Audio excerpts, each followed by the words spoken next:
Colgate Dental Cream to clean your breath while you clean your teeth and help stop tooth decay. And Luster Cream Shampoo for soft, glamorous, caressable hair bring you Our Miss Brooks, starring Eve Arden.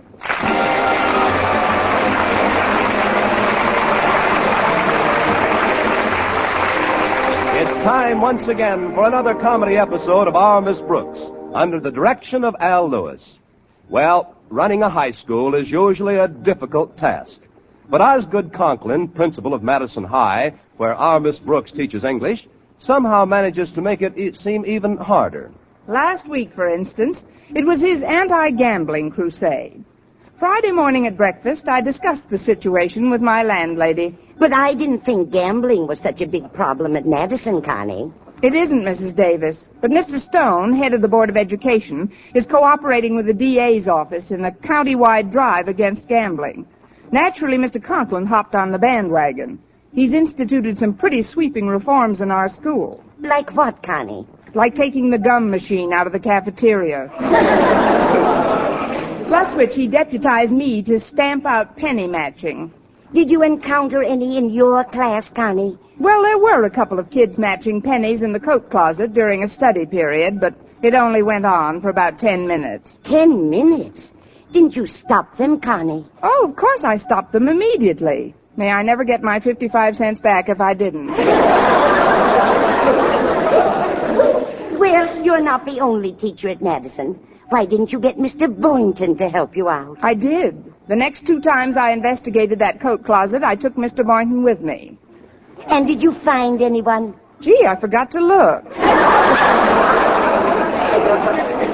Well, if you'll excuse me now, Mrs. Davis, I'd better get ready for school. Walter Denton's picking me up in a few minutes. All right, dear. Oh, before you go, would you do me a favor, Connie? Take this $5 and pay my phone bill this afternoon. I'd send it in, but frankly, I'm afraid it's just about overdue. Me and that absent mind of mine. You are quite a pair. Don't worry about it, Mrs. Davis. I'll take it in to the company today. Mr. Conklin was in the same predicament a couple of weeks ago. He asked me to attend to the school phone bill for him. But I thought the Board of Education took care of school bills. They do, but this one was an emergency. It seems the auditor in charge of the funds took an unexpected vacation. An unexpected vacation? As the head of the board put it, he went south with the money. Anyway, Mr. Conklin gave me the $30, and I paid it the very first thing I think it was the very first thing. Connie, you did pay that bill, didn't you? Oh, now I remember. I gave it to Walter Denton to pay. For a minute there, I was worried. You gave the school phone bill to Walter Denton to pay, and now you're not worried? No. I can always start looking for another job.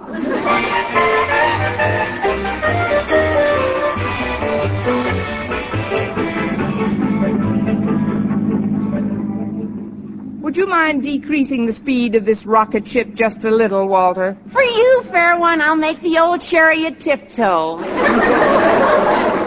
why so jittery on this most beautiful of all possible days? Because, oh fast one, on this most beautiful of all possible days, I've just been stricken with the most horrible of all possible thoughts. Briefly, the school phone bill I gave you 2 weeks ago. School phone bill. School phone bill. Oh, no, don't tell me you forgot it. School phone bill. Oh, now I remember. Oh, wasn't that the bill that was overdue and Mr. Conklin asked you to pay it for him at once? Yes, that's the one. Yeah, and you had something important to do downtown and told me to take care of it immediately? Exactly. Oh, well, it's a relief to know that's attended to. I knew you wouldn't let me down, Walter. Of course I wouldn't let you down. I told him to pay it at once when I turned it over to Stretch Snodgrass. Stretch Snodgrass? Listen, Walter, I know Stretch is a great athlete and a good friend of yours, but he's a bird brain. You're just worrying in advance, Miss Brooks. I'm sure he took care of it. Look, there's Stretch going into school now. We'll ask him about it. Hey, Stretch, wait up a minute. Okay. Hi, Walter. Hello, Miss Brooks. Stretch, I'd like to ask you a question. Fire away. Don't think it's not a temptation.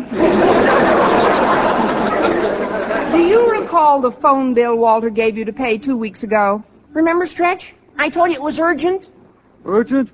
Oh, yeah. Wasn't that the phone bill Mr. Conklin gave Miss Brooks to pay in a hurry? That's right. It was overdue, and I gave it to Walter and told him to pay it without delay. And I had something very important to do myself that day, so I gave it to you and I told you to take care of it immediately. Sure. I remember it all now. Then you took care of it. Absolutely.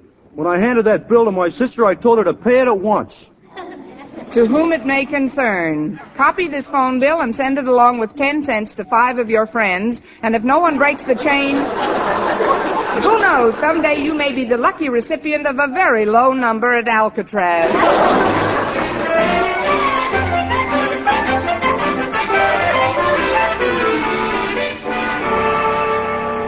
Well, I've straightened out your office for you, Daddy. Thank you, Harriet. I'm certainly glad the telephone company gave you a new number. So am I. The past few days have been quite an ordeal, I can tell you. I still don't know how those telephone people could give a disc jockey the same number as mine. It was just a mistake, Daddy. I'm sure it won't happen again. It better not. Those ridiculous song requests had me frantic. Imagine, I get down to my office, haven't even said good morning to a soul, and 10 people call up and say, good night, Irene.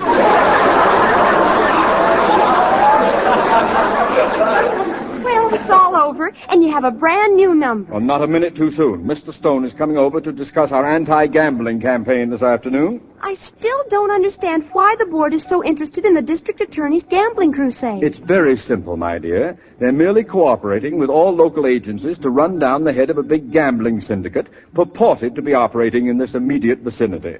Actually, the police haven't the faintest idea of the man's identity. They don't know anything about him at all? Just that he's referred to as the big boy. The big boy? Well, that's some clue, isn't it? Yes, at least they won't go around looking for a girl. Now, Harriet, if you'll excuse me, I have minutes. I'll get it. Hello? Hello, this is Dutch. Give me 200 across the board on Harbor Song and the Third, huh? What's that? What number do you want? Maine 5463. Let's see. Yes, this is Maine 5463, but I'm Well, then give me 200 across on Harbor Song and the Third. Harbor Song?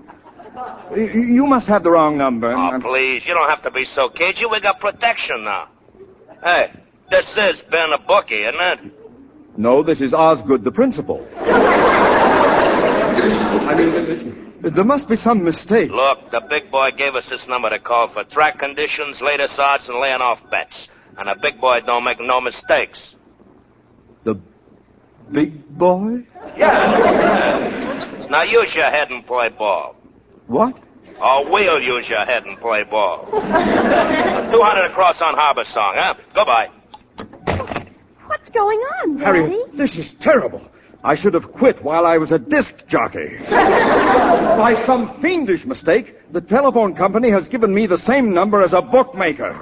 Now, calm down, Daddy. All you have to do is call the company and ask them to change it again. But it took 3 days to change it last time, and Mr. Stone is coming here this afternoon. There's only one way out. Harriet, you've got to rush to the phone company and get a repairman to disconnect this phone immediately. All right, Daddy, but I wish you'd relax. There's really nothing to worry about. Nothing to worry about, she says. What if Harbor Song wins?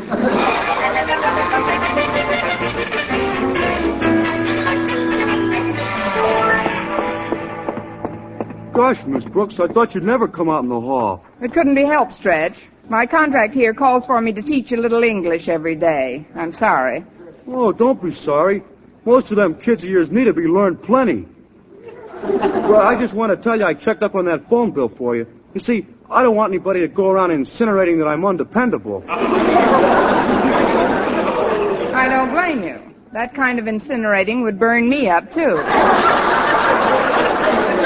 What did you find out about the bill? Well, luckily, my sister realized how important it was. Oh, wonderful. Then she took care of it. I'll say she did. She gave it to my mother to pay. Now your worries are really over. My mother is just as dependable as I am. That's no way for a child to talk about his parents. Miss Brooks, we're cooked. That phone bill couldn't have been paid. The telephone man is here to disconnect the phone. What? Where is he, Walter? He's right down the hall. He just asked me how to find Mr. Conklin's office, but I stalled him off. I gave him directions to another place entirely. But that's only a temporary stay. Tell me where you directed him, and I'll go find him. Where I directed him, you can't go. Miss Brooks, he's coming back now. Pardon me, ma'am, but could you tell me how to get to Mr. Conklin's office? Mr. Conklin's office? Who's Mr. Conklin? Well, I don't know, but my orders read disconnect phone in Mr. Osgood Conklin's office. Oh, that Mr. Conklin. You must have been carrying those orders around for quite a while, young man. What do you mean? He died 10 years ago. Oh, I'm sorry to hear that. What about his office? His office? Oh, that's been converted into a student coat closet. Coat closet? Then why did this kid direct me to... Everybody makes mistakes. The phone company must have made a mistake in your instructions. You'd better go back and tell them about it. Okay. Well, that happens once in a while. But I still can't get over this kid sending me on such a wild goose chase. Me either. Seems like a very strange place to be looking for a wild goose.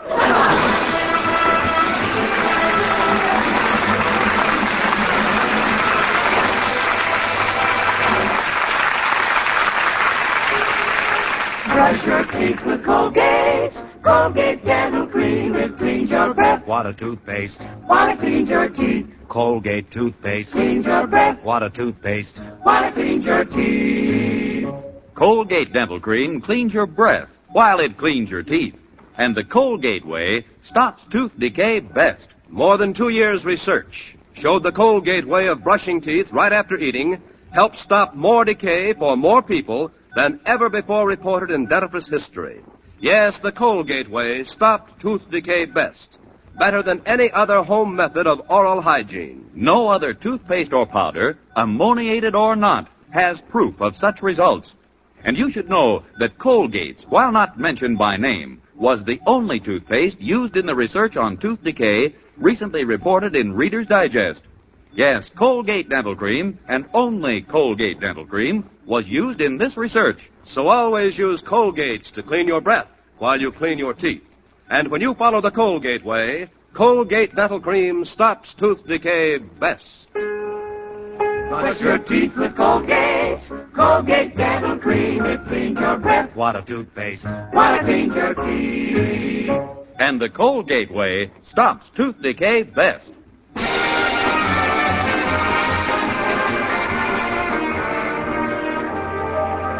Well, even after the repairman left, I was still jittery for fear he'd come back and reveal the truth about my negligence to Mr. Conklin.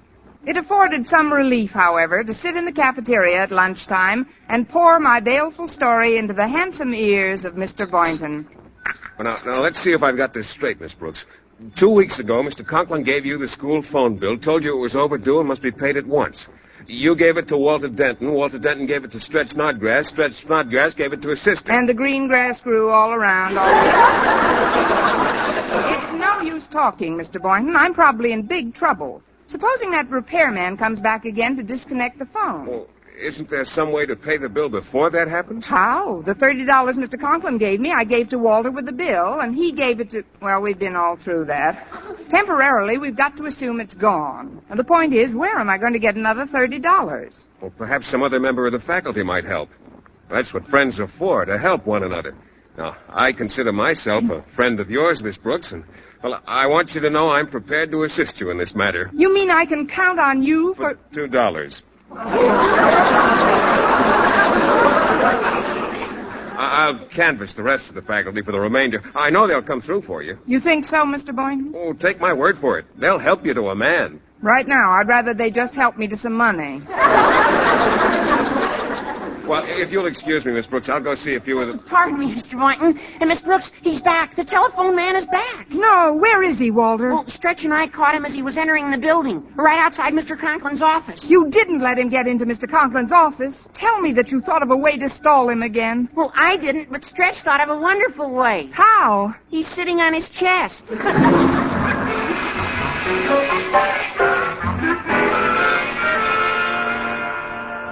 Here, Daddy, I brought you a sandwich. I figured you'd be too upset to eat in the cafeteria today. Oh, you're right, Harriet. Why doesn't that confounded telephone man get here? If Mr. Stone arrives before this phone is disconnected, But I don't understand, Daddy. The phone company said they sent a man over much earlier today. I know all about that. But when I called them to send him back, they claimed I died 10 years ago. But that's ridiculous. Thank you, my dear. However, if that fellow doesn't come back, I don't I've got an idea. Why don't you just pull the wire out yourself? What? Me commit a malicious mischief against the telephone company's property? You forget, Harriet, your father is the principal of a great high school. And a high school principal does not resort to such measures no matter what the emergency. But it might be the only way out. Stop goading me, Harriet. I'm just not physically equipped to try pulling that telephone wire out of the wall. Again.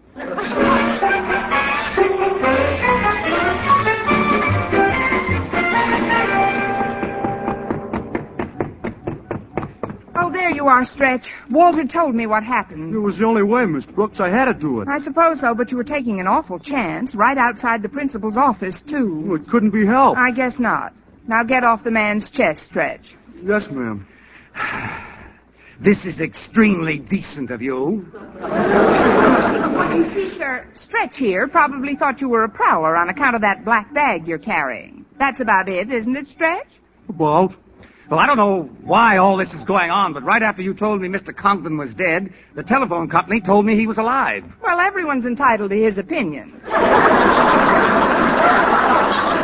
Oh, you must have wanted Mr. Conklin Jr. It's Mr. Conklin Sr. who passed on. Well, I'm glad that's cleared up. Now, where's Junior's office? I've got to take care of his phone. Phone? You mean you've come to reconnect it? No, I've come to disconnect it. Oh, what a shame. The company sent somebody over to do that an hour ago. Well, you've certainly bagged your quota of wild geese today, haven't you? Well, I don't mind telling you it's been a discouraging experience. Well, I'll go back and check in again. This is what I get for not listening to my mother. She said that she wanted me to take up the timpanis. Goodbye for now. You know, I'm going to miss him. Miss Brooks, who was that man who just left the building?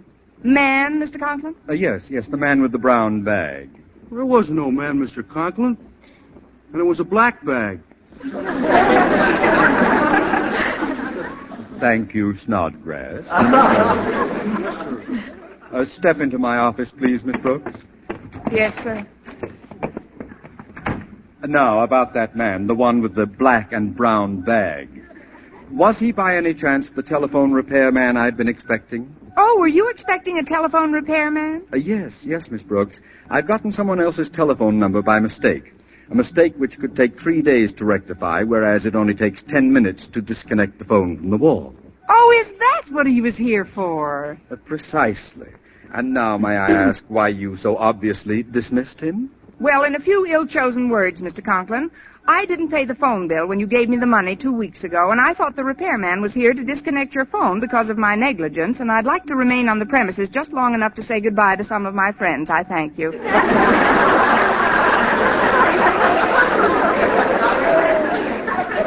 I never heard such gibberish in all my born days. I've got more serious worries than a delinquent phone bill on my mind, Miss Brooks. You mean it's all right, Mr. Conklin? No, it's not all right, but I'll take that up later. Whatever you do, don't mention your omission to Mr. Stone when he gets here. Mr. Stone? You've got to help me, Miss Brooks. Mr. Stone will be here at any moment to discuss my gambling campaign.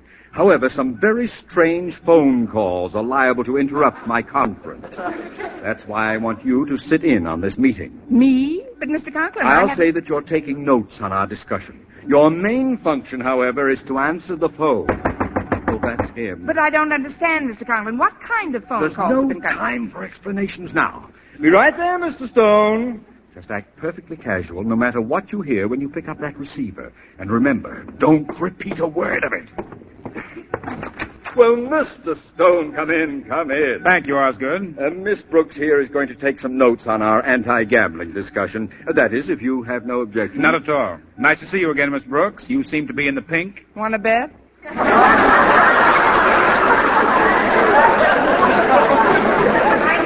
It's nice to see you again, too, Mr. Stone. Sit down, Mr. Stone. Here's a comfortable chair. Miss Brooks, you sit down by that desk with the phone on it. Yes, sir. Well, what's the news from the district attorney's office, Mr. Stone? They haven't made too much progress, Osgood. It's rather a difficult task in view of the fact they don't know just who the big boy is.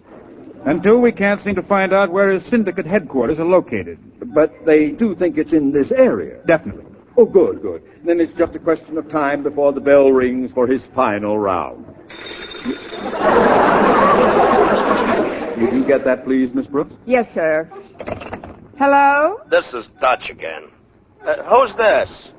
This is Miss Brooks. Well, what'll they think of next? Now they got a doll answering the phone. Well, thank you. Tell me, sugar, what do you think the track conditions are at Narragansett, huh? Frankly, I haven't given it much thought.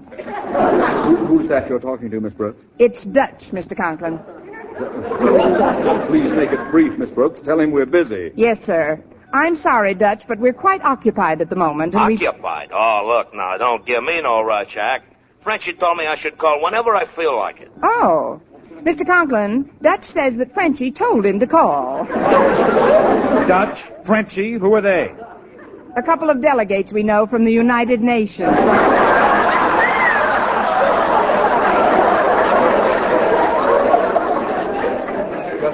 Just hang up, Miss Brooks. Hang up at once. Yes, Mr. Conklin. Bye, Dutch. Now, as I started to tell you, Mr. Stone, we've done wonders here at Madison. Firstly, by eliminating all vending machines, I've destroyed the impulse to deposit coins in slots of any kind. He's even discouraged use of the public telephone. Naughty word. The instinct to gamble must be crushed at the earliest opportunity. One of the reasons it's so difficult to track down this big boy mob is because of the unwitting protection afforded them by the uninformed. They operate in candy stores, skating rinks, even schools. Even schools? Nice timing, Dutch. Hello? Look, I'm tired of playing games. How's the weather at Narragansett? Well, what do I know about the weather at Narragansett? Just a moment. Narragansett's a big racetrack. Hand me that phone. Oh, no!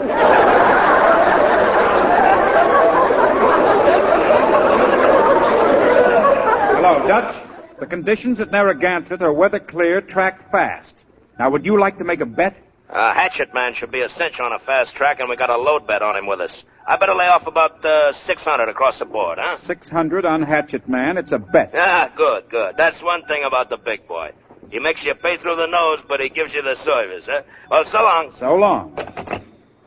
Well, Osgood, that was a very revealing phone call. Now, just a minute, Mr. Stone. You know where I stand on gambling. Why, we've eliminated penny matching, bottle cap tossing. And any minute we're going to chop up the weighing machine. Come in, whoever you are. Oh, pardon me, Mr. Conklin, but could I speak with Miss Brooks for just a moment? I suppose so, Boynton, but please be quick about it. Oh, yes, sir. Here, Miss Brooks, here's $20 toward the money you owe for the phone bill. Well, thanks, Mr. Boynton. Oh, don't thank me. Thank your fellow teachers. I didn't have time to reach them all, but everyone I asked to chipped in and said he knew it was a safe bet. Did you hear that, Mr. Conklin? The other teachers are all chipping in. Mr. Boynton could only get $20 now, but they all know it's a safe bet.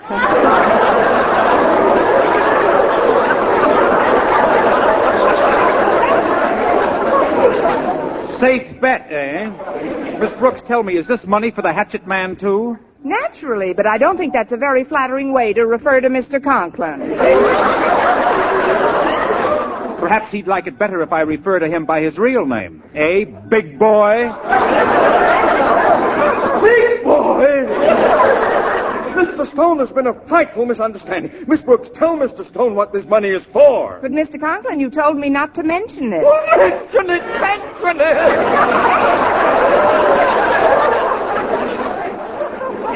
Well, Mr. Stone, this money is for a phone bill that I neglected to pay. I would say your telephone service is functioning admirably. Let me explain, Mr. Stone. Just today I received a new phone number in answer to a request I made 3 days ago. Why did you want your number changed 3 days ago? Because he hasn't got a recording of Good Night, Irene. Good night, Irene. Good night. Come on, Mr. Boynton. What's going on here? That's what I'd like to know. Why don't you come clean, big boy? Will you please stop calling me by that name, Mr. Stone? The phone company happened to give me the former number of a bookmaker, and it was too late to have it changed before you got here. Balderdash! Sent for a telephone repairman and had the phone disconnected. Yes, why didn't you send for a telephone repairman? I mean, he did send for a repairman, Mr. Stone, but I thought he was coming to disconnect the phone because I hadn't paid the bill, and I sent him away. Unpaid phone bills mixed up. You know what I think? I think you're all in this together. Mr. Stone, I can't say that I like your attitude. Force yourself.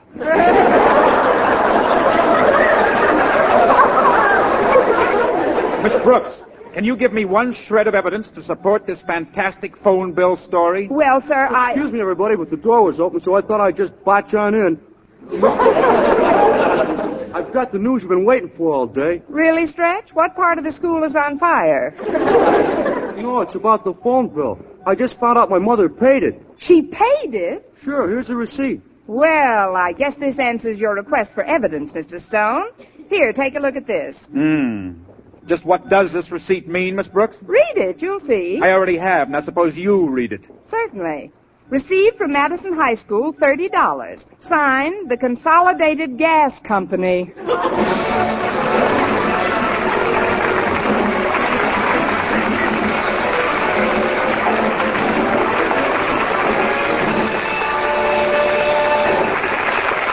Eve Arden as our Miss Brooks returns in just a moment, but first... Dream girl, beautiful luster cream girl. Tonight? Yes, tonight, show him how much lovelier your hair can look after a Luster Cream shampoo. Luster Cream, world's finest shampoo. No other shampoo in the world gives you Kay Daumit's magic blend of secret ingredients plus gentle lanolin. Better than a soap, better than a liquid, Luster Cream is a dainty cream shampoo. Leaves hair 3 ways lovelier, fragrantly clean, free of loose dandruff, glistening with sheen, soft, manageable. Even in hardest water, Luster Cream lathers instantly. No special rinse needed after a Luster Cream shampoo. So gentle, Luster Cream is wonderful even for children's hair. Tonight? Yes, tonight, try Luster Cream shampoo. Dream girl, beautiful luster cream girl. You owe your crowning glory to a luster cream shampoo. And now, once again, here is our Miss Brooks. Well, we finally convinced Mr. Stone that we weren't running a gambling syndicate at Madison High School. And when I got home, I sat down at the kitchen table with a cup of coffee and the afternoon papers. You look pretty worn out, Connie. Why don't you stretch out and take a nap? I will, Mrs. Davis, but first I've got to call Mr. Conklin right away. I just saw something in the paper I've got to tell him about. What is it, Connie? His $2 parlay on Harbor Song and Hatchet Man paid $32. This is Vern Smith reminding you to tune in next week to another Our Miss Brooks show brought to you by Luster Cream Shampoo for soft, glamorous, caressable hair and Colgate Dental Cream to clean your breath while you clean your teeth and help stop tooth decay. Our Miss Brooks, starring Eve Arden, is produced by Larry Burns, written by Al Lewis, with the music of Wilbur Hatch.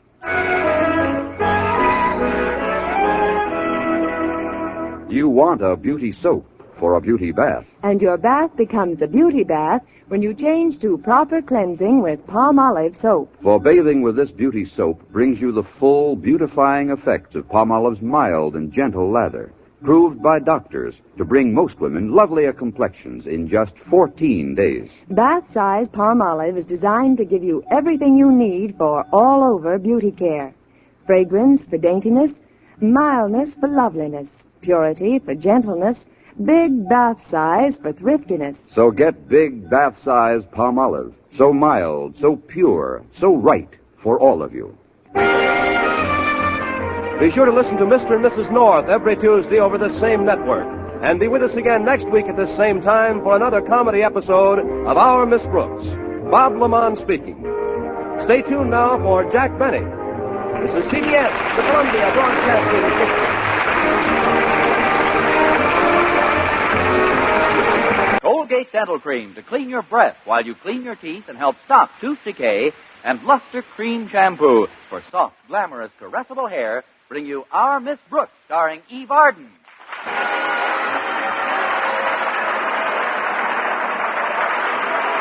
It's time once again for another comedy episode of Our Miss Brooks under the direction of Al Lewis. Well, quite a few romances have started between faculty members teaching at the same school. But for our Miss Brooks, who teaches English at Madison High School, romance is a problem. It's really two problems. Problem number one is the object of my affections, Mr. Philip Boynton, biology teacher. He's so bashful he won't even shave himself unless he's wearing a tie. And problem number two is the strict anti-fraternization rule laid down by Madison's beloved principal, Osgood Conklin. Of course, Mr. Boynton devised a very effective method of getting around this rule. He suggested that we stop seeing each other entirely. However, I immediately used my power of veto, and before he could take it to the General Assembly, we convened for 2 dates away from the school. The last date occurred on Wednesday night, and Thursday morning at breakfast, my landlady asked for the details. Now tell me everything that happened last night, Connie. We went to a movie, Mrs. Davis. And? And we came home. And fold up your program. The recital is over. Pass the cream, please. But what did Mr. Boynton say? What did he do? Nothing. Pass the cream. I can't understand that man. Here he has date after date with a girl who's intelligent, attractive, wholesome, chic, charming. And what does he do about it? Nothing. Pass the cream. It's not that he isn't fond of me, Mrs. Davis, but he's been worried lately about someone very near and dear to him. A relative? Yes, his pet frog, McDougal. It seems with the cold weather coming on, Mac is very prone to laryngitis, and there are no heating facilities for the cages. The least the school should do is put some heating equipment in there. Why doesn't Mr. Boynton ask Mr. Conklin for it? Because Mr. Boynton is almost as terrified of Mr. Conklin as he is of me. He doesn't dare ask him for anything. Then you've got to do it, Connie. Don't you see? If you get the things he needs, Mr. Boynton won't be so preoccupied and worried when he's out on dates with you. Well, it's worth a try, I guess. Now, if I can remember where I left it, I'll put my face on and get ready for Walter Denton. Walter's driving me to school again. You mean your car is still in the repair shop? Yes, the mechanic called yesterday and said it would take a bit longer this time. It seems they're having a little trouble with the motor. What kind of trouble? They've misplaced it.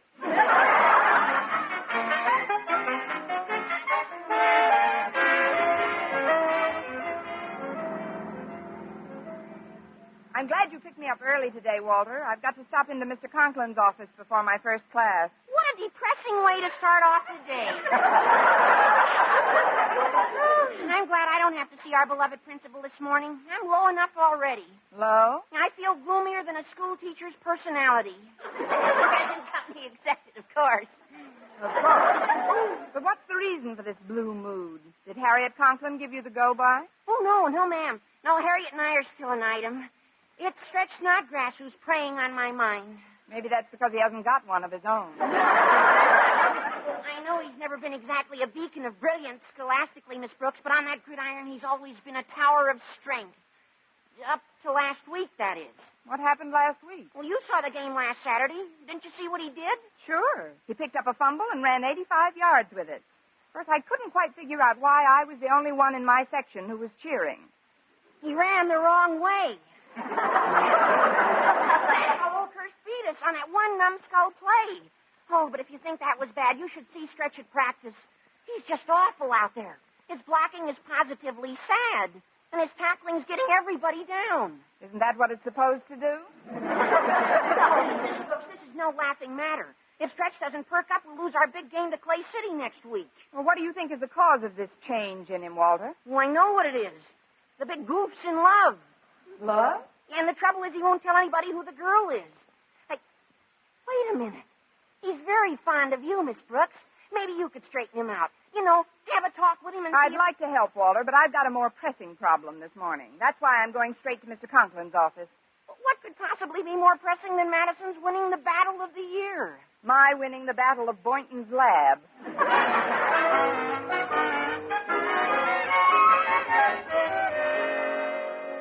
Maybe it's none of my business, Daddy, but I don't think think you should start the day off wearing such a long face? I'm sorry, Harriet. If you'll turn your back for a moment, I'll put on a short face for you. Well, what's the reason for it, anyhow? Why are you so despondent? Because of our coach's report on Snodgrass, that's why. He's been playing abominably, and the coach knows the reason. The big moose is in love. In love? But isn't there something we can do, Daddy? If there was, I'd be doing it. You don't think I want to lose this game to Jason Brill's Clay City nincompoops, do you? Of course not, Daddy. I know Mr. Brill's your arch rival. He's worse than that. He's... No, what's the use? There's just no way out. There's no way I could possibly feel any worse than I do right now. Have you thought of Miss Brooks, Daddy? You have just shown me a way. Well, Miss Brooks might be able to help. If there's one person in this school whom Stretch admires and respects, it's her. Maybe she could pull him out of his doldrums. So you might have something there at that. As soon as she gets to school, I'll talk to her. Come in. Oh, pardon me, Mr. Conklin. If you're busy, I'll come back later. Not at all, Miss Brooks. Harriet was just leaving for her class. Run along, dear. Okay, Daddy. See you later, Miss Brooks. Goodbye, Harriet. Sit down, won't you? Over here by my desk. That's the most comfortable chair. Maybe you don't know who I am. It's Miss Brooks, Mr. Conklin. I know it's Miss Brooks, and I'm delighted that you dropped in to see me this morning. You are? Well, then it won't be so difficult to ask a favor of you. You want a favor of me, Miss Brooks? Yes, sir. Now, isn't that a coincidence? I want a favor of you. One hand washes the other, eh? That's as good a way as any to get them both clean. But my favor isn't exactly for I don't care what it is, Miss Brooks. If you do a favor for me, I'll do a favor for you. Or as my old commanding officer, Colonel Elliot Reed, used to say, you play ball with me, and I'll play ball with you. He was a Texan. But what's your favor, Mr. Conklin? Well, as you know, Madison's big football game with Clay City is to be played next week. Yes, sir. You are also aware of my intense rivalry with Jason Brill, their principal. Yes, sir, but what do you want of me, Mr. Conklin? Well, it's very simple, Miss Brooks. Perhaps you've heard about Snodgrass running the wrong way last Saturday. Mm-hmm. Now, you know that nobody with half a brain could make a mistake like that twice, except perhaps Snodgrass. And that idiot woman a few rows behind me who kept cheering him. Next Saturday, I'll keep my mouth shut. What do you think I can do about Stretch, Mr. Conklin? Well, you may be able to straighten him out. You see, Miss Brooks, he's been even worse in practice this week than in that game last Saturday. And the coach seems to think it's because he's in love. That's what Walter Denton thinks, too. Does Denton know with whom? No, nobody does. Ah, exactly. And that's where you come in. In his lame-brained, dunce-like way, Snodgrass admires you greatly. He has his reasons, I'm sure. We lame-brained dunces are pretty clannish. So, what I meant was, you seem to be the logical person to find out just what little baggage is turning Snodgrass's head. And I use the word advisedly. And if I find out, then what? Then your natural feminine instincts will come to the fore, and you will devise some way to circumvent the activities of the aforementioned bit of baggage. Now then, what is the favor you seek? Well, Mr. Boynton needs some new equipment for the biology lab, and he's too timid to ask for it. He shall have it. What kind of equipment? Some heating facilities, for one thing, and more comfortable cages for his frogs and guinea pigs. It's done. Anything else? Else? Well, now that you mention it, I could use a new desk and some new window shades. I also would like to have my room painted a nice, cheerful shade of green. Miss Brooks.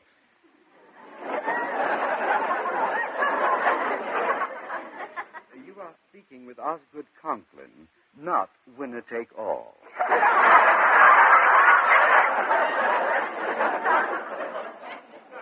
Well, if you feel that way about it, maybe Stretch and his girl should be left alone. After all, A nice, cheerful shade of green it is.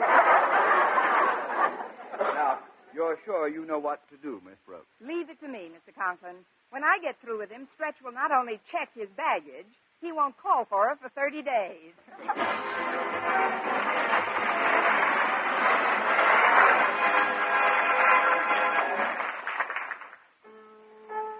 Brush your teeth with Colgate.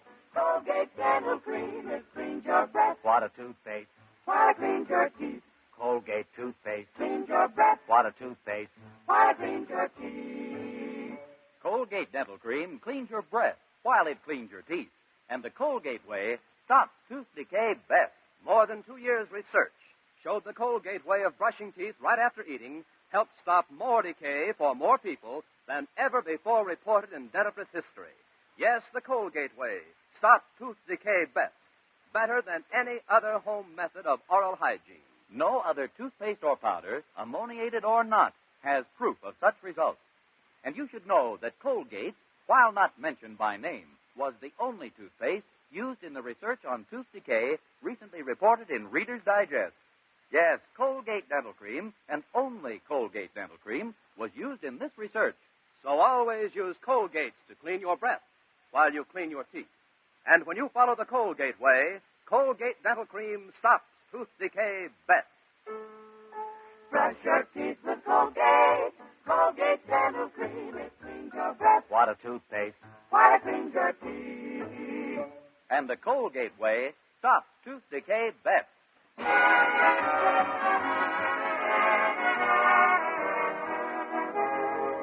Well, I took advantage of a free period I had right before lunch and sought out Madison's moon-eyed mastodon, Stretch Snodgrass. I found him near the water fountain in the hall. He was slouching against the wall and seemed half asleep, but when I approached him, he snapped to attention. Hi. Hello, Stretch. I hope I'm not keeping you up. I hope I'm not keeping you from any of your classes, but I would like to talk to you for a few minutes. You ain't keeping me from nothing, Miss Brooks. French class is the place which I'm supposed to have been at pretty soon from now. But my French can wait. At least until your English catches up. Stretch, what I wanted to talk to you about was your football playing. You know yourself you're not playing as well as you used to, and a lot of your friends around here are beginning to worry about it. Why should they worry? Gosh, just because I don't play over my head in every game, everybody gets all upset. After all, you don't get paid to play high school football. I know, Stretch, but think of the future. Someday you may go to college. You must admit you've been letting down a bit lately. Oh, I can't help it. This season's been nothing but practice, practice, practice. The guy can't go on like that with just all work and no play. After all, I ain't no auto matron. No auto matron? Well, you know, a mechanical man. The kind they call a robber. Oh. Besides, a little relaxer never hurt nobody. But, Stretch, why should a young boy like yourself be yawning in the middle of the morning? I'm tired. I couldn't have thought of a better answer if I'd tried all day. My new girlfriend thinks relaxing is good for me. She won't even let me quit rumbering and take her home till 1 in the morning. It's been going on like that for the last 2 weeks. Who is this new girlfriend, Stretch? Oh, no, you don't. No, I don't what? You don't get Judy's name out of me. I promise to keep it a secret. Well, that's your privilege. If you don't want me to know Judy's name, I'm not going to know Judy. That's all there is to that. Judy who? Gosh, I didn't even want that part of her name to get out, but it just slipped. Look, Miss Brooks, you wouldn't want me to break a promise, would you? Fervently. Listen, Stretch, even if you enjoy all this rumbering, don't your girl's parents object to these late hours every night? Oh, I'm sure they don't. How can you be so sure? Her old man gives me the money to take her out. What? Sure, he's not like our principal. Mr. Brill's a real good sport. Stretch, do you mean to tell me you've been taking out Judy Brill? How do you know?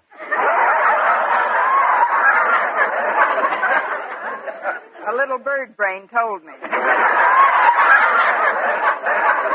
I can't wait to see Mr. Conklin's reaction to this bit of news. Gosh, Miss Brooks, you're not going to tell Mr. Conklin, are you? Not yet, Stretch. Out of consideration for his family, there's something I've got to find out first. What's that? If his life insurance is paid up.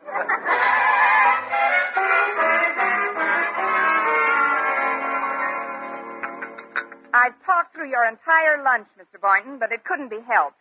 If we're going to get any favors from Mr. Conklin, we've got to straighten out Stretch Snodgrass. Well, I'm glad you told me the story, Miss Brooks. Imagine Jason Brill putting his own daughter up to a trick like that.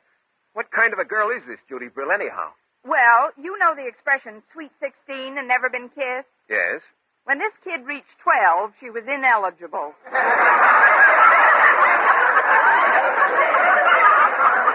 I met her last summer, Mr. Boynton. It isn't generally known, but Mr. Brill wrote me a letter before the last semester began in which he hinted that if I were dissatisfied with Madison for any reason, he'd be happy to have me on the staff at his school. Oh, he's approached several teachers here, Miss Brooks. It isn't that he wanted you so much. It's just that there are no lengths to which Mr. Brill won't go to harass Mr. Conklin. Flatterer. But according to reports from some friends on the faculty at Clay City High, Judy Brill is quite a little firebrand. She's at an age now where she considers all males fair game. There's an age?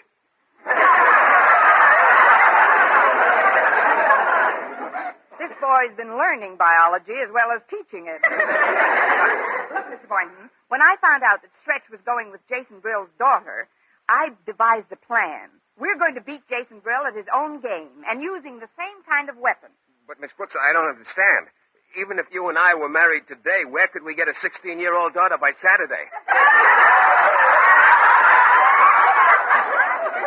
All these years of going to the zoo and you don't even know a fast stork. Don't you see, Mr. Boynton? All we have to do is to get Stretch to think that Judy is just a flirt, and he'll lose all interest in her. Well, how do we do that? By letting Stretch catch her on a date with some other boy. What other boy? Walter Denton. Walter Denton? Did I hear somebody mention my name? You're just in time, Walter. Sit down, please. Mr. Boynton and I would like to talk to you. Okay. Have you thought of any way to get Stretch's mind off the mystery woman and back on his football game, Miss Brooks? Yes, Walter. I've thought of a dilly of a plan. But it requires some cooperation from you. Well, we should all do whatever we can, Walter. This is a crisis. Well, what can I do? He won't even tell me the name of this chick. The name of the chick is Judy Brill, and her father's been paying all expenses to keep Stretch out late every night rumbering. Rumbering? Yes. While the Clay City team is getting its rest, Judy Brill is keeping our star player's backfield in motion.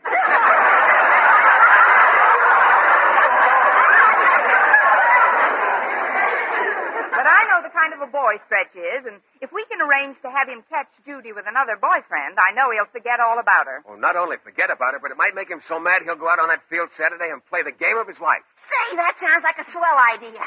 Of course, Stretch is boxing champ of Madison, too, so it might not be so pleasant for the guy he catches with his girl. Well, that's a necessary risk, I guess.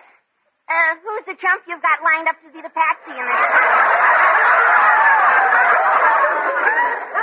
Don't be crude, Patsy. Walter. I thought that you'd be happy to volunteer for this job. Me? Well, you want to see Madison beat Clay City, don't you? Well, sure I do, but will I have my bandages off in time? Oh, you've never seen Stretch fight. I have. Believe me, Walter, Mr. Boynton and I will make sure that Stretch doesn't lay a hand on you. He doesn't have to. He could kick me to death. I'm afraid you'll just have to count me out, folks. Oh, count you out, but Walter Stretch is a very dear friend of yours. You don't want to see him ruin his life, do Don't you? you see, Walter, this girl isn't right for Stretch. It isn't just a football game that's involved. It's a boy's future. But what about my future? What about your future? I want to be around when it gets here. Oh, look, Stretch has a terrible temper, and if he catches me making goo-goo eyes at his girl, he'll clobber me till I'm dismal. Besides, there's Harriet Conklin. Oh, we're virtually betrothed. What would she think if she heard I was out with another girl? She won't hear, Walter, and even if she does, we can always explain that you were just doing it for the good of your school. I'm sorry, I'd rather not take the chance. I'm surprised at you, Walter. Haven't you any sense of loyalty? Haven't you any school spirit? This whole thing won't take you more than half an hour. All you have to do is sit on the couch and put your arms around a little red-headed girl with big blue eyes, a cute little turned-up nose, and an adorable mouth. But I still think that it's Stretch... an adorable mouth. Nobody can say I haven't got any school spirit. What time and where? Well, make it 8 o'clock tonight at my place. I'll drop over to Clay City High this afternoon and tell Judy I'm thinking of accepting her father's invitation to join the faculty there next term. Then I'll invite her over to my place for dinner, ostensibly so I can ask some questions about my new pupils. But supposing she won't come? Oh, she'll be glad to come. Judy Brill is just a little girl. To be asked to dinner by a woman like Miss Brooks is quite flattering. After all, when you get right down to ages... When you get right down to ages, I'm almost twice as tall as Judy Brill.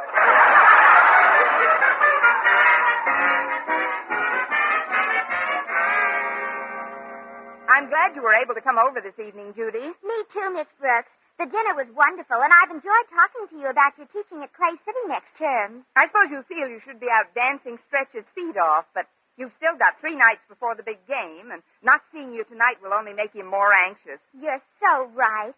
Men are such problems. They're just like children. You've got to play up to their ego and convince each one he's the only man in your life. Oh, but listen to me telling you about men.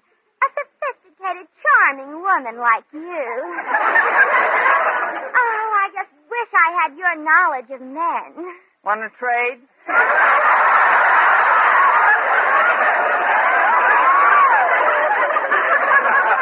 Very pleasant coincidence that Walter Denton dropped over, don't you think? He's an awfully cute boy. No, I'm glad you like Walter, Judy. By the way, where did he disappear to? I didn't disappear. She's on my lap. Isn't that sweet? What a naive way to get acquainted. Want me to answer it? You sit right where you are, Walter. Yes, you sit right where you are, Walter. How can I help it? She hasn't budged off me since I said, how do you do, Miss Brill? I'll get it, Walter. Well, here we are, Miss Brooks. Hello, Mr. Boynton. Come in, Stretch. Thanks. Well, what brings you to this part of town, Stretch? Well, I was just walking home when Mr. Boynton drove up alongside the curb in his car and stuck his head out of the window and said, "Hi, Stretch, just the fellow I've been looking for. How about hopping in and going for a little ride over to Miss Brooks's place and having a glass of milk or something, if you haven't got anything better to do?" I didn't have anything better to do, so I said, "Okay, Mr. Boynton, I'd like nothing better than to hop in and go over to Miss Brooks's place for milk or something. Have you got any?"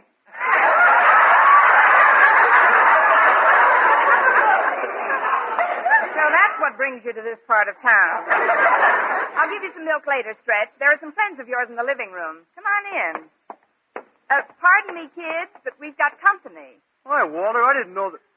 Judy, what are you doing here? Well, Miss Brooks invited me over to dinner, and then Walter just sort of dropped by. You sort of dropped by? Hold him, Miss Brooks. Surround him, Mr. Boynton. What's everybody so jumpy about? Aren't you sore at me for sitting here with your girl? Sore? Heck no, Walter. You do me a big favor. You see, I got to thinking about what Miss Brooks said this morning, and I realized that I got to get a lot more sleep if I'm going to be any good in the game Saturday. Oh, but Stretch, dear, you don't have to sleep so much. Well, sure I do.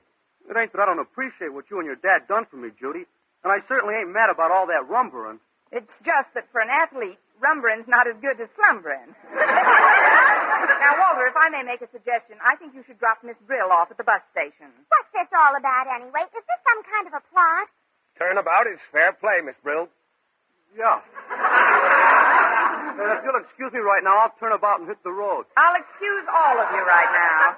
That is, all but you, Mr. Boynton. Well, this is what I get for accepting the hospitality of a Madison Highite. Thank you, and good night. Don't slam the door. Come on, Stretch. The least we can do is drop her off at the bus station. Good night, Miss Brooks, Mr. Boynton. Good night, folks. Well, it's simmered down to just the two of us, Mr. Boynton. Let's sit down on the couch, All right. You know, Miss Brooks, in spite of the fact that I'm a biologist, I've never been overly observant about the emotional reactions of the people around me. You're not just beating your Bunsen burner, Boynton. You have seemed a little preoccupied at times. Well, be that as it may, Miss Brooks, your interest in the welfare of my little animals and the trouble you went to see that I got proper heating facilities for my lab have, well, they've made me realize just how much you care. Really, Mr. Boynton? Yes, indeed. And I want you to know that I care even more than you do. You care even more than I do? Well, yes. I've got $5 bet on that game Saturday. Well, here's $2.50. I'll take half of your bet, and we'll set up housekeeping on the 40-yard line.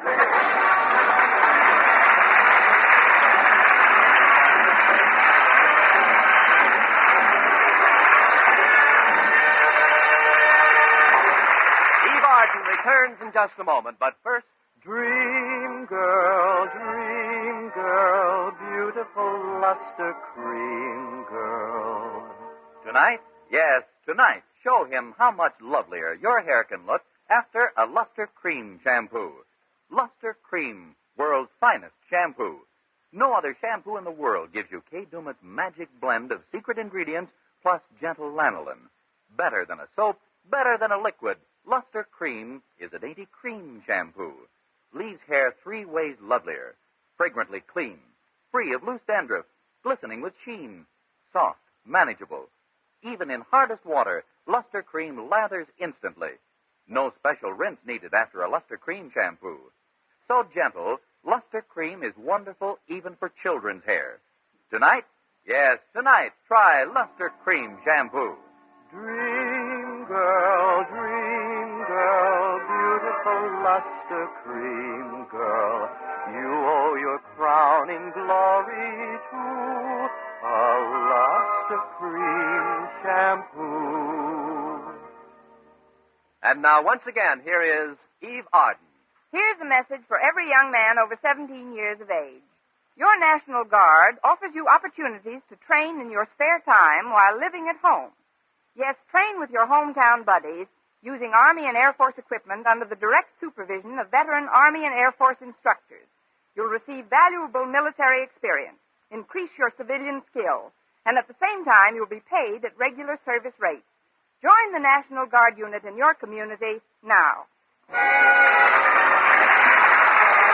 This is Vern Smith reminding you to tune in next week for another Our Miss Brooks show, brought to you by Luster Cream Shampoo for soft, glamorous, caressable hair, and Colgate Dental Cream to clean your breath while you clean your teeth and help stop tooth decay. Our Miss Brooks, starring Eve Arden, is produced by Larry Burns, written by Al Lewis, with the music of Wilbur Hatch.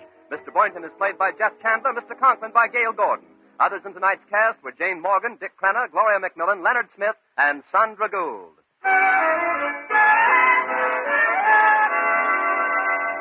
Doctors prove Palmolive soap can bring you a lovelier complexion in 14 days. Yes, 36 leading skin specialists proved in tests on 1,285 different women that Palmolive soap facials, using nothing but Palmolive, brought new complexion beauty to 2 women out of 3. Just wash your face 3 times daily with Palmolive soap, each time for 60 seconds, massaging Palmolive's beauty lather onto your skin. Then rinse and pat dry. So start your Palmolive facials today. Remember, doctors prove Palmolive soap can bring you a lovelier complexion in 14 days. Be with us again next week at the same time for another comedy episode of Our Miss Brooks. Bob Lamont speaking. Stay tuned now for Jack Benny. This is CBS, the Columbia Broadcasting System.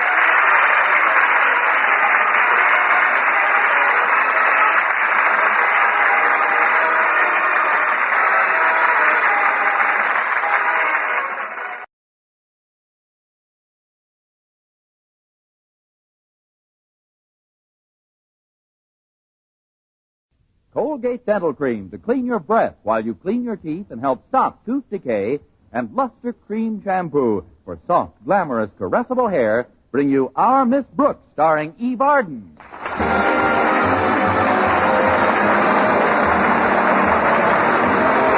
It's time once again for another comedy episode of Our Miss Brooks under the direction of Al Lewis.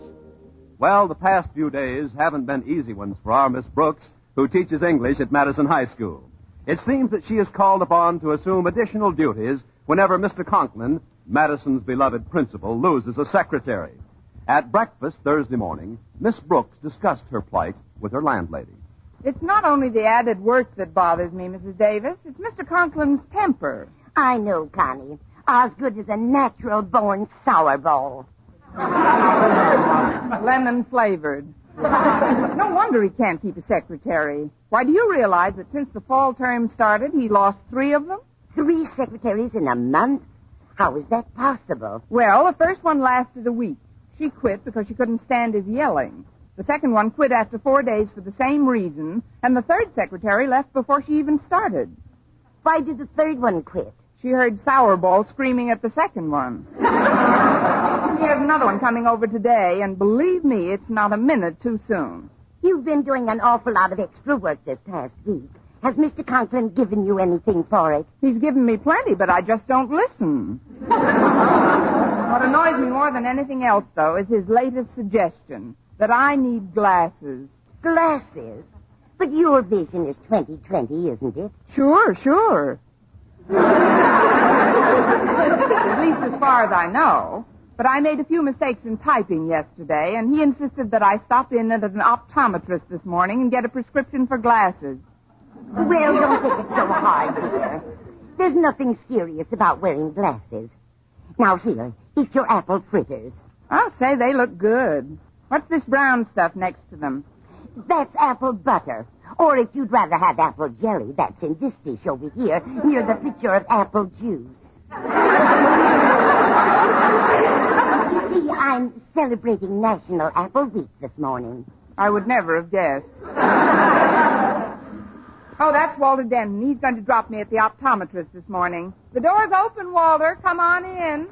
Do you think you'll want something to eat? You'll want everything to eat. Tomorrow, fair lady. Well, and what is this I see before me? Apple fritters? Here's a fork. Fill your face. How about you, Miss Brooks? I don't feel very hungry this morning, Walter. The possibility of my having to wear glasses has gotten me down, I guess. I think that's absurd myself.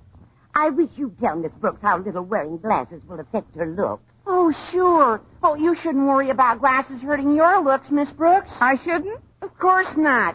Nothing could do that. What I mean is, well, you don't even know if you need glasses yet. So why should you worry now about how Mr. Boynton's going to react if, as and when he sees you with glasses on? I don't recall mentioning Mr. Boynton in this conversation. You don't have to. His name shines out of your eyes like neon. But even if you do put goggles on, I'm sure that Mr. Boynton will feel just like any other average male feels about it. And how is that? Well, most men feel that glasses are merely an inconsequential man-made accoutrement. And the real beauty of a woman is what lies within herself. And the qualities admired by men of taste and sensitivity are of the mind and the soul. Please go on, Dr. Freud. Once we grant that true loveliness springs from the inner being, it follows that no exterior appurtenance could conceivably veil such loveliness. Walter, would you go steady with a girl who wore glasses? Frankly, I wouldn't be caught dead with one. Turn in your fritters, Denton. You're through. Now, come on. We better get started. I've got an early appointment with the optometrist. Oh, please, don't let it depress you, Miss Brooks. Remember, there's a bright side to this thing, too. Where? I seem to have misplaced it. Well, the eye doctor will put drops into your eyes as part of the examination. And this makes your vision all blurry and funny. Well, what's so bright about that? Don't you get it? Even after you arrive at school, you can be sitting right in his office with him and not see Mr. Conklin all morning long. Oh, what a beautiful morning. Oh, what a wonderful day.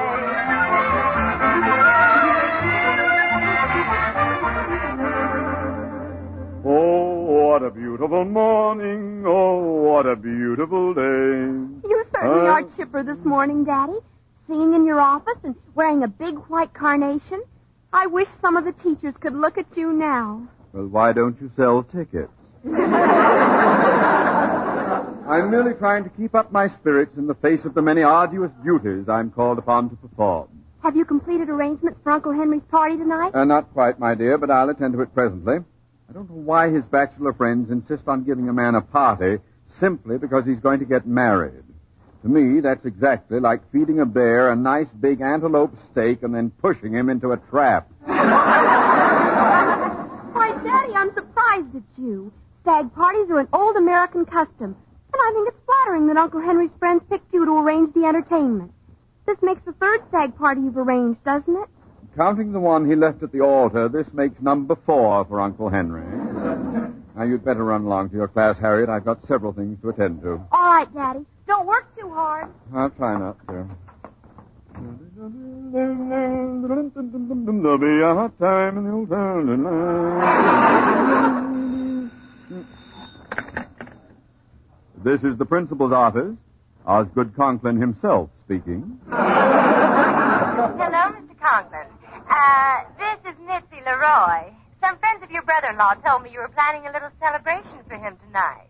Why, yes, we are going to have a party, but it's strictly stag. That's strictly why I'm calling. You see, Mr. Conklin, I'm in the entertainment business. You were planning some entertainment for this evening, weren't you? Yes. Yes, but frankly, I thought we'd provide our own merriment. One of the boys is quite competent on the cello. He's competent on the cello. And if I say so myself, I'm not a bad hand with the cornet. What? No stereopticon views? Look, Mr. Conklin, your brother-in-law's friends have seen me dance at Star Theater, and they felt that I could provide just the sort of entertainment that would make your party tonight a big success. Oh, you're a dancer. What kind of dances do you do, Miss Leroy? Let's just say I think you'll be pleased.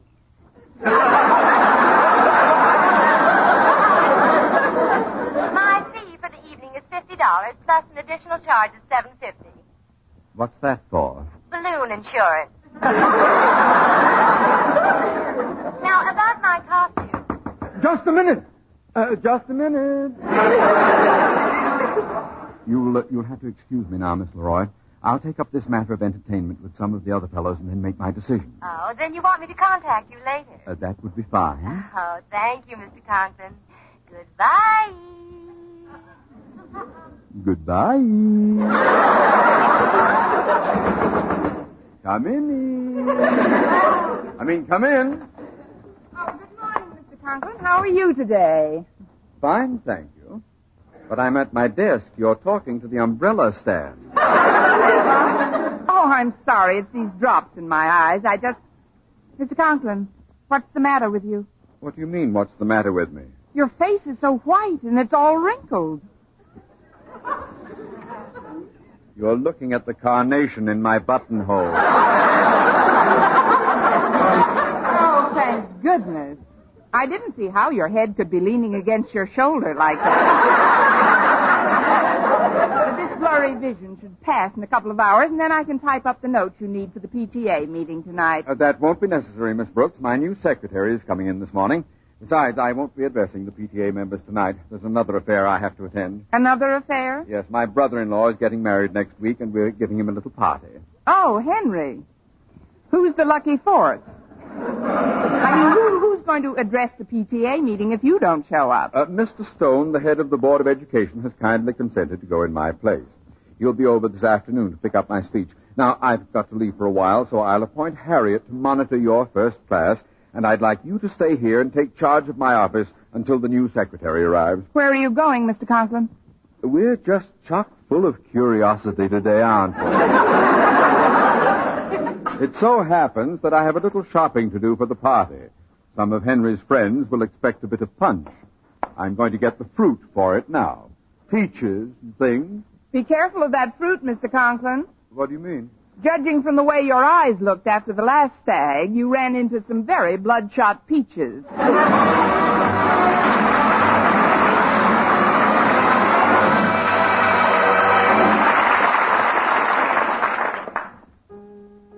Brush your teeth with Colgate. Colgate Dental Cream. It cleans your breath. Water toothpaste. Water cleans your teeth. Colgate toothpaste. Cleans your breath. Water toothpaste. Water cleans your teeth. Colgate Dental Cream cleans your breath while it cleans your teeth. And the Colgate way stops tooth decay best. More than 2 years' research showed the Colgate way of brushing teeth right after eating helped stop more decay for more people than ever before reported in dentifrice history. Yes, the Colgate way stopped tooth decay best. Better than any other home method of oral hygiene. No other dentifrice, ammoniated or not, has proof of such results. And you should know that Colgate, while not mentioned by name, was the only toothpaste used in the research on tooth decay recently reported in Reader's Digest. So always use Colgates to clean your breath while you clean your teeth. And stop tooth decay best. Brush your teeth with Colgate. Colgate Dental Cream. It cleans your breath. Water toothpaste. Water cleans your teeth. And the Colgate way stops tooth decay best.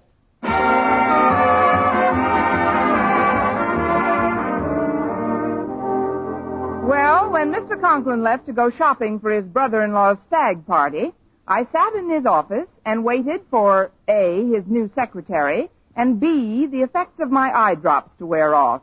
I got a good idea of the progress I was making when I answered a knock on his door. Come in. And what can I do for you, sir? The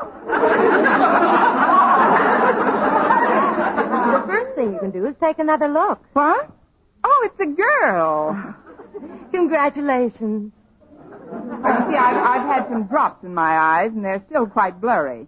If you'll just take a seat, Miss... Leroy, Mitzi Leroy. I talked to Mr. Conklin on the phone a little while ago. Of course, he's been expecting you. I'm Miss Brooks. I teach English here. Oh, glad to know you. Where is Mr. Conklin? He should be back in a very short time. He's doing some shopping. Why don't you just make yourself comfortable, Miss Leroy? Oh, well, I guess I might as well. Tell me, Miss Brooks, do you think Mr. Conklin will want to see a sample of my work? Well, if I know our beloved principal, he'll want to see several samples.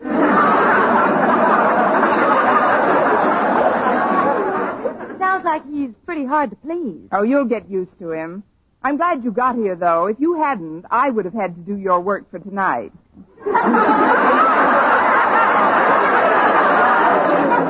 You? I might not look it, but I'm pretty efficient. Well, you could have fooled me. What do you do? Teach English on the side? Well, lately, that's been just about the size of it. I've had more outside work than I can handle. What do you work with, Miss Brooks? The usual tools of the trade. Some carbon paper and a typewriter. Carbon paper and typewriter? Of course, if it's a rush job, I just grind it out with a notebook and pencil. Now, that's what I call a new wrinkle. How long have you been doing this sort of work? Just this season. Mr. Conklin's had a tough time finding anybody. Oh, he must be pretty particular. He is rather temperamental. But if you don't mind a little shouting now and then, you'll get along fine. Well, I'm used to that. I worked at an Elks convention last night. Oh. There's the bell for another class. Now that you're here, I can run along. Is there anything I can get you before I go? No, thanks. I've got everything I'll need in this bag. I'd certainly like to clinch this job. There's only one way to do it, Miss Leroy. When Mr. Conklin gets back, you'll be all ready to work.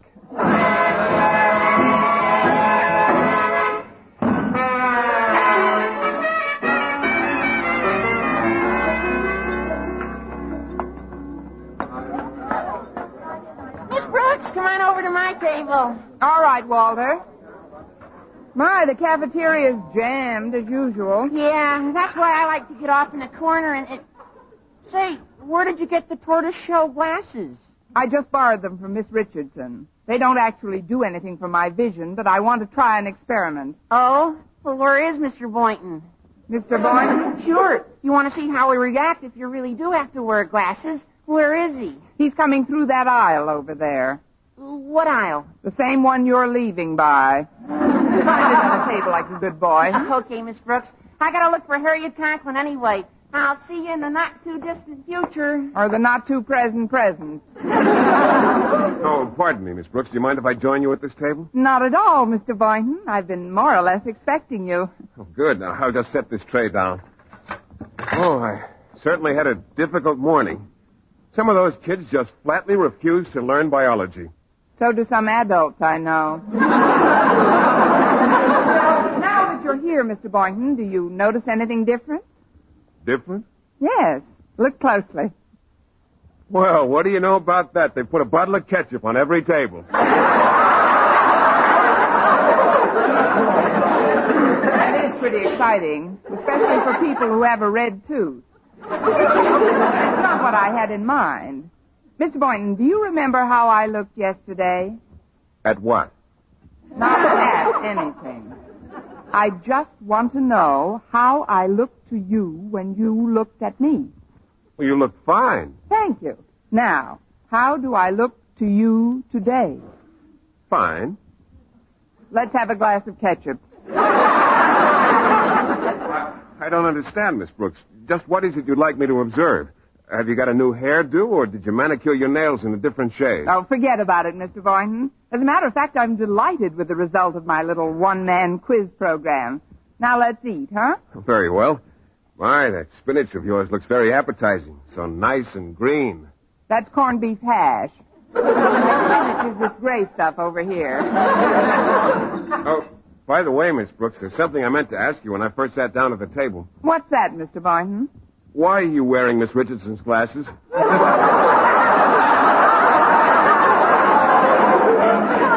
you did notice them. Oh, yes, they're quite becoming. As a matter of fact, they make you look much more mature. Mature? But do you like me that way? Of course, everything benefits with age. I'm not ready for old age benefits. I mean, what about the girl I was? The gay, carefree, youthful girl? Oh, I didn't know you then. That does it. Hand me a blotter. I'm giving these eye drops back to the optometrist. You mean you've been examined for glasses, Miss Brooks? Mr. Conklin insisted, but I still think he's wrong. Excuse me, Mr. Boynton. Miss Brooks, there's something I gotta tell you. What's the trouble, Walter? You look as if you'd seen a ghost. I looked into Mr. Conklin's office for Harriet, and believe me, what I just saw was no ghost.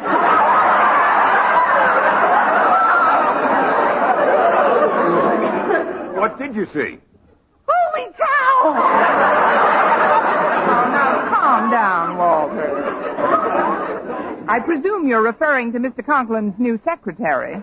If she's a secretary, I'm going to study to be a principal. Boy, what beautiful little feet she's got. Is that all you noticed? Oh, her dress was beautiful, too. I saw it hanging in the closet.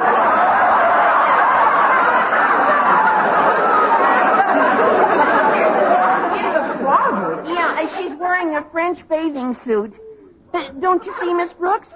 She's no secretary. She's a dancer. She told me she was trying to get a job entertaining tonight at a party Mr. Conklin's giving for his brother-in-law. His brother-in-law? Henry. He's a 4-time loser. You stay right here, Walter. Mr. Boynton, you and I have got to get that girl out of Mr. Conklin's office before he comes back. But, Miss Brooks... There's no time to argue. Mr. Stone is coming over here today, too. The head of the Board of Education? Gosh, if he sees what I saw, he'll flip what's left of his wig. This sounds like a crisis. We better take a look at this creature. Darn those optometrists. They never know whose eyes to put the drops in.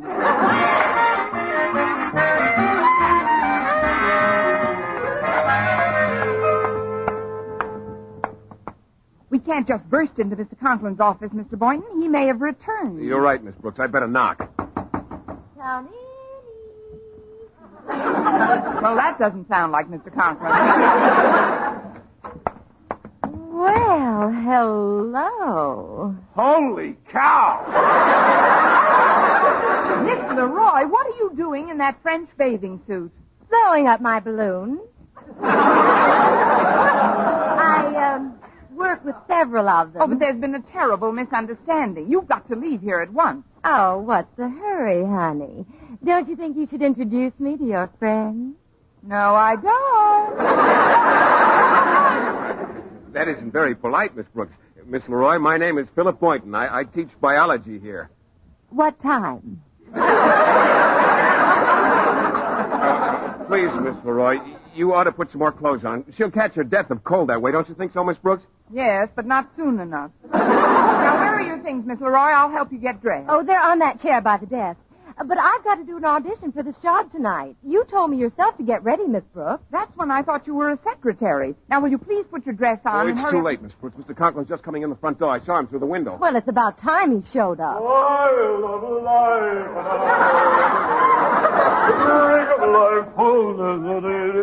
Oh, hello, Miss Brooks, Mr. Boynton. Hello. Hello. Hello, Mr. Conklin. Holy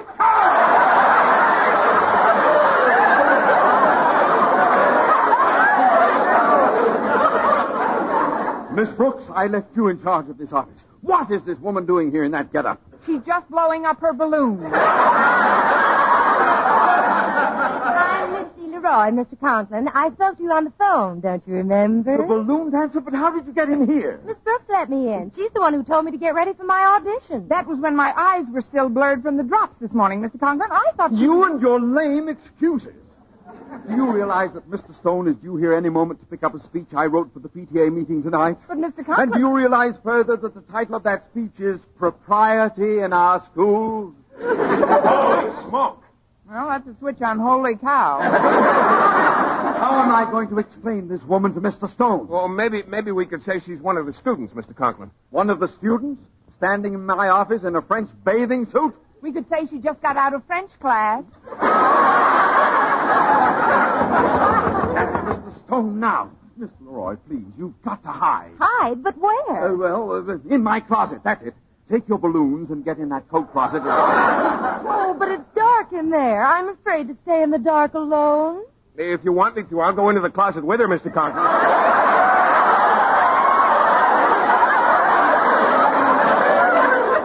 Over my dead body. It'll just take a few minutes, Miss Leroy, and you'll be... I'll be right there. Please, Miss Leroy, I'll engage you for tonight's party for any fee you name if you'll just get into that closet and stay there. Oh, well, if it's really a deal, I might as well cooperate. But try and make it snappy, will you? I'm getting a little chilly. Now, whatever you do, please help me get rid of Mr. Stone in a hurry. We'll do our best, Mr. Conklin. I'll let him in. Well, look who's here, Mr. Conklin. It's Mr. Stone. Why, so it is. Who were you expecting, Gypsy Rose Lee? Gypsy Rose Lee. That's a good one. Quiet, Boynton, quiet. Mr. Boynton and Miss Brooks were just discussing some details of the PTA meeting tonight, Mr. Stone. But unfortunately, my new secretary hasn't arrived, so the notes aren't typed up. However, if you'll come back in an hour, I'll have them all ready for you. Goodbye, Mr. Stone. I'll walk you to the door if you like. Now, not so fast. I'd like to sit down and chat for a moment, Osgood. Sit down? Very well. Sit right here by my desk, Mr. Stone. I'll just take these silk stockings and other garments off.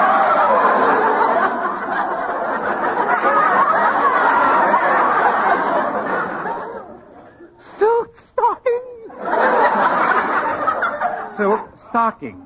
What is all this feminine apparel doing in your office, Osgood? Feminine apparel? Oh, that must be the stuff you just bought for your wife, Mr. Conklin. Yes, the clothing you were telling us about.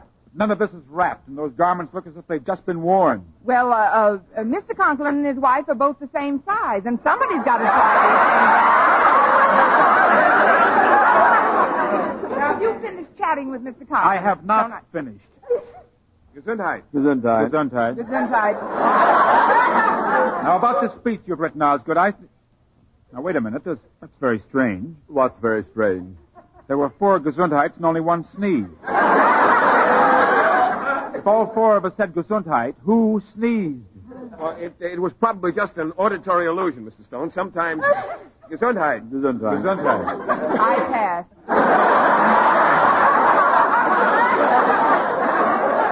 I must be catching a cold. That sounded like it came from the coat closet. The coat closet? Oh, please, Mr. Stone. I know it's drafty in there, but who ever heard of a moth sneezing? Yeah, who ever heard of a moth sneezing? That's rich. Bless me, bless me. One of those sneezes came from inside that closet. Oh, but that's absurd, Mr. Stone. Now, let me tell you about the speech tonight. In it, I have shown conclusively, I believe, that overly progressive methods of running a school are not always the best. No, indeed. That's one bubble I have always tried to burst. Something funny going on here, and I'm going to find out what it is. Come out of that closet, whoever you are. Why, hello, Mr. Stone. Holy cow! Walter was right. There goes what's left of his wig.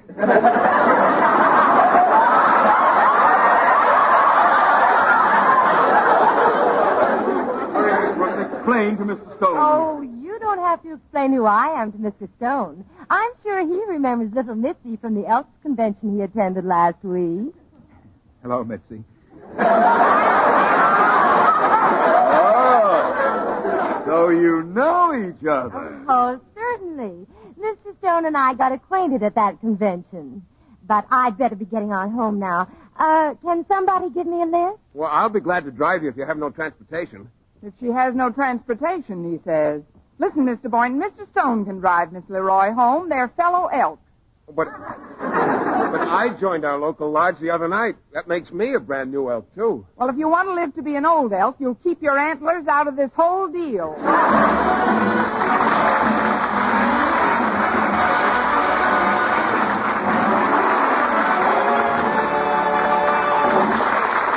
Arden as our Miss Brooks returns in just a moment, but first, dream girl, beautiful luster cream girl.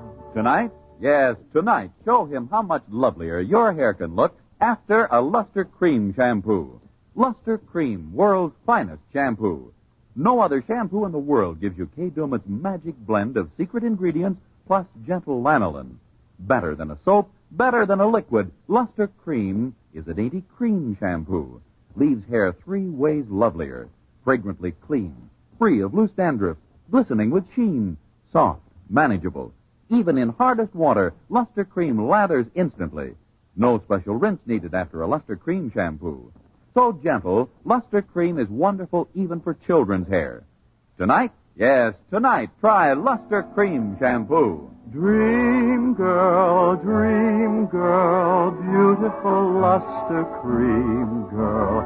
You owe your crowning glory to a luster cream shampoo. And now, once again, here is our Miss Brooks. Well, as soon as I got home after school, I told Mrs. Davis all about the day's events. And when I had finished, she clucked sympathetically. Cluck, cluck, cluck, what a day. But at least you've still got a pleasant evening to look forward to. You've got a date with Mr. Boynton, haven't you? I thought I did, but he just called to tell me he's going to the party Mr. Conklin's giving for his brother-in-law.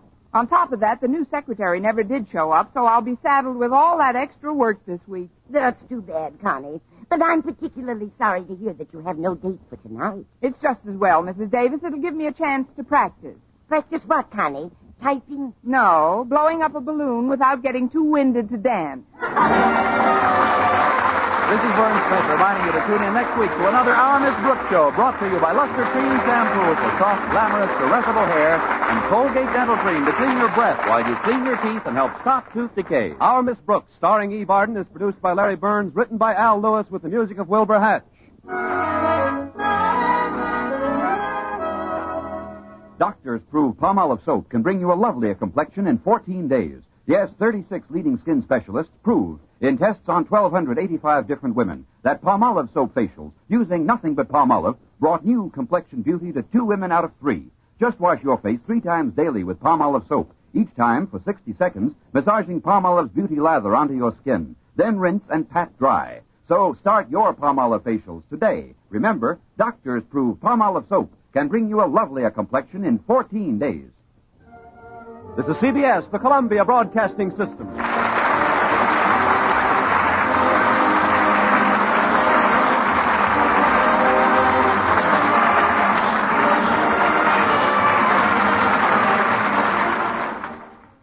So am I. The past few days have been quite an ordeal, I can tell you. I still don't know how those telephone people could give a disc jockey the same number as mine. It was just a mistake, Daddy. I'm sure it won't happen again. It better not. Those ridiculous song requests had me frantic. Imagine I get down to my office, haven't even say good morning to a soul, and 10 people call up and say, good night, Irene.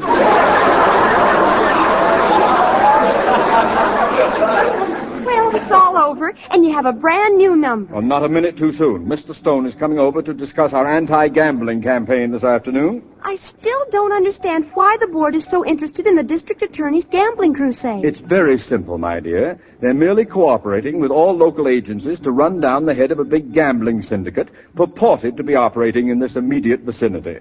Actually, the police haven't the faintest idea of the man's identity. They don't know anything about him at all? Just that he's referred to as the big boy. The big boy?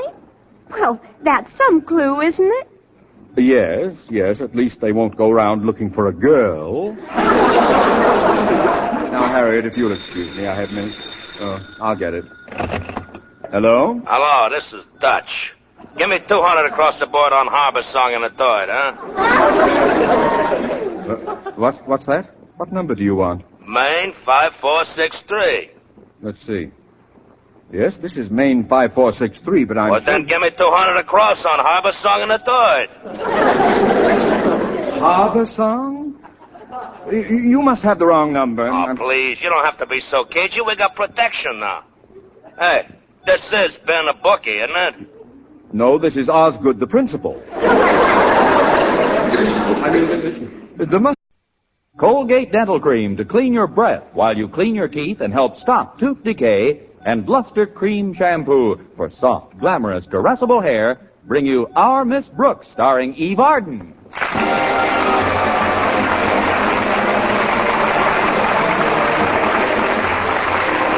It's time once again for another comedy episode of Our Miss Brooks, under the direction of Al Lewis.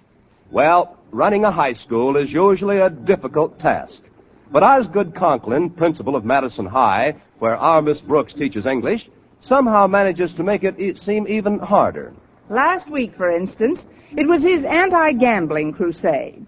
Friday morning at breakfast, I discussed the situation with my landlady. But I didn't think gambling was such a big problem at Madison, Connie.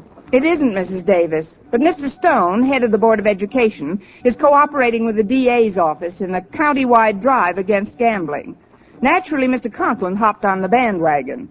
He's instituted some pretty sweeping reforms in our school. Like what, Connie? Like taking the gum machine out of the cafeteria. Plus which he deputized me to stamp out penny matching. Did you encounter any in your class, Connie? Well, there were a couple of kids matching pennies in the coat closet during a study period, but it only went on for about 10 minutes. 10 minutes? Didn't you stop them, Connie? Oh, of course I stopped them immediately. May I never get my 55 cents back if I didn't. Well, you're not the only teacher at Madison. Why didn't you get Mr. Boynton to help you out? I did. The next 2 times I investigated that coat closet, I took Mr. Boynton with me. And did you find anyone? Gee, I forgot to look. Well, if you'll excuse me now, Mrs. Davis, I'd better get ready for school. Walter Denton's picking me up in a few minutes. All right, dear. Oh, before you go, would you do me a favor, Connie? Take this $5 and pay my phone bill this afternoon. I'd send it in, but frankly, I'm afraid it's just about overdue. Me and that absent mind of mine. You are quite a pair. Don't worry about it, Mrs. Davis. I'll take it in to the company today. Mr. Conklin was in the same predicament a couple of weeks ago. He asked me to attend to the school phone bill for him.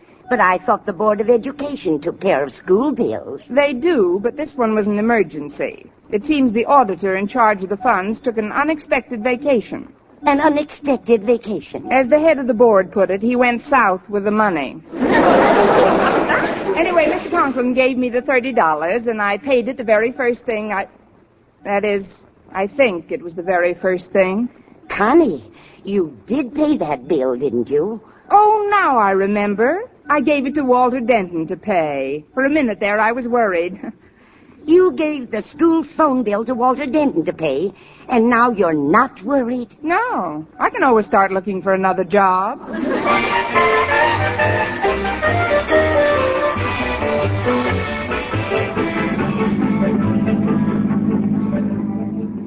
Would you mind decreasing the speed of this rocket ship just a little, Walter? For you, fair one, I'll make the old chariot tiptoe. But why so jittery on this most beautiful of all possible days? Because, oh fast one, on this most beautiful of all possible days, I've just been stricken with the most horrible of all possible thoughts. Briefly, the school phone bill I gave you 2 weeks ago. School phone bill. School phone bill. Oh, no, don't tell me you forgot it. Must be some mistake. Look, the big boy gave us this number to call for track conditions, latest odds, and laying off bets. And a big boy don't make no mistakes.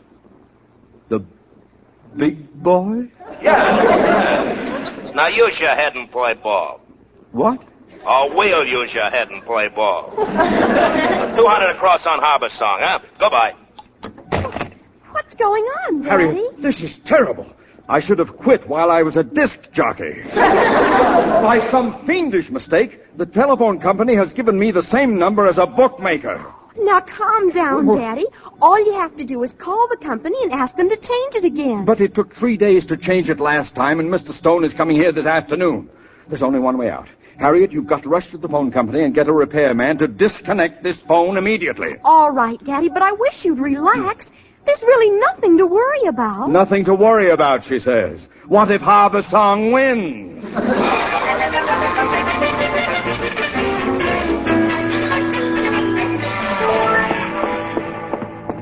Gosh, Miss Brooks, I thought you'd never come out in the hall. It couldn't be helped, Stretch. My contract here calls for me to teach a little English every day. I'm sorry.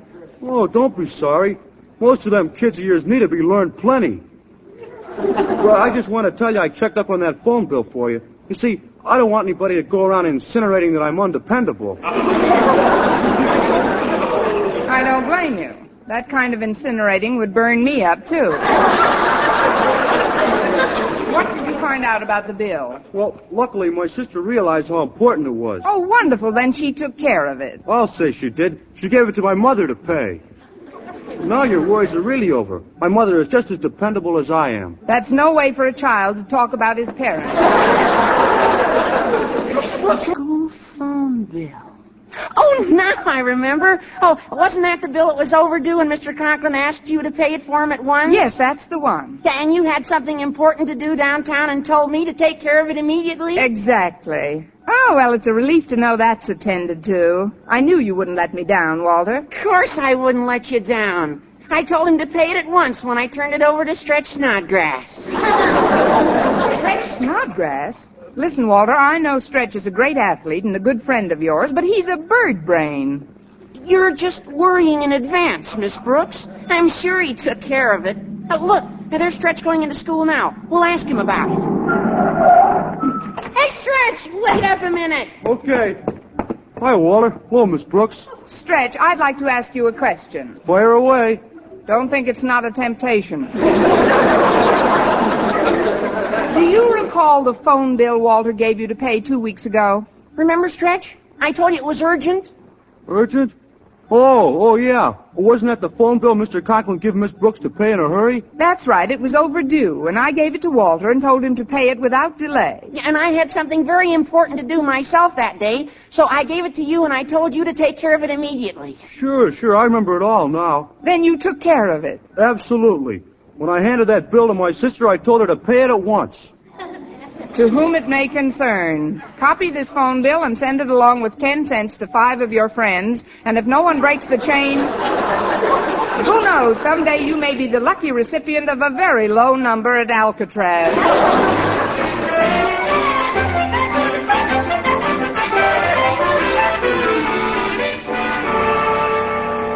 Well, I've straightened out your office for you, Daddy. Thank you, Harriet. I'm certainly glad the telephone company gave you a new number.